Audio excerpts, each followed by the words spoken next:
Let's bring in our legal panel. Fred TC is a former federal prosecutor. Brian Claypool is a criminal defense attorney. Gentlemen, good to see you. Thanks for having me. Now the State Bureau of Investigation has stepped in, and they've taken this case away from Chief Putney.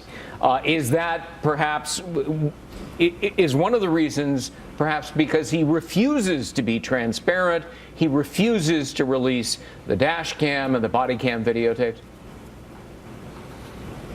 Yeah, Greg, absolutely. I think what the state is doing is they're trying to level the playing field, because oftentimes in investigations of police shootings, it's not really a search for the truth. Because think about it, Greg, you've got police officers investigating police officers, their own colleagues. So many times they go to the scene and they're actually trying to find evidence to justify the shooting rather than searching for the truth. Now that the State Bureau of Investigation is getting involved, I hope that they will mandate that this video gets released, right, because it will bring clarity to the shooting as opposed to propagating uncertainty. Fred, Chief Putney said yesterday, so I'm not going to release this video unless there's a compelling reason. Well, my goodness, isn't averting violent and deadly demonstrations and protests a compelling reason?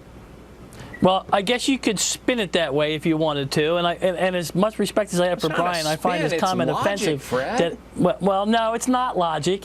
We don't let mob mentalities dictate how we do things. We have rules of law, and we have practices, and we have procedures in this case. Now, ultimately, I think it's a good idea for the state's Bureau of Investigation to step in, because it removes the appearance of impropriety, and it says to the citizens and the people of the state of North Carolina that we're going to look at this kind of in an even-handed way. But you know, these tapes are evidence, and there's a lot of other parts. They're just one piece. There's eyewitness accounts. There's forensic evidence. There's a lot of things that go into it. I mean, it's easy to look at it in a vacuum and anecdotally say, well, in Tulsa they released a video and there were no riots, and in Charlotte they didn't and there were. I don't see the correlation. Old saying, sunshine is the best disinfectant. In other words, be straightforward and release information and transparent. But Brian, I want to ask you this, because we were just relaying to our viewers the breaking news.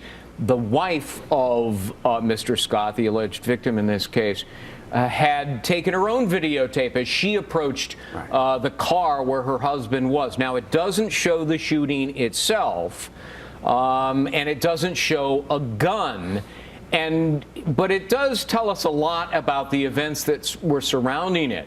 Isn't that now all the more reason why the government needs to release its videotapes? That's a great point, Greg. A lot of people are not focusing on what led to the police department's attempted apprehension of Keith Scott. In other words, he's just sitting in his car waiting for his son. Much like, remember, Walter Scott was shot in the back. He had I think a tail light that was broken. Freddie Gray was on a bike.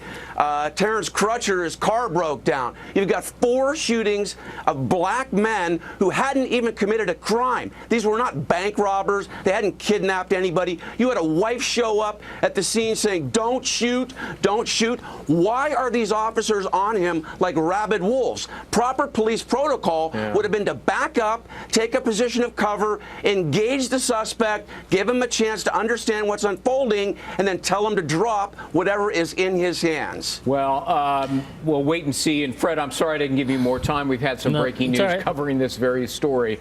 But thank you both, Fred TC, Brian Claypool.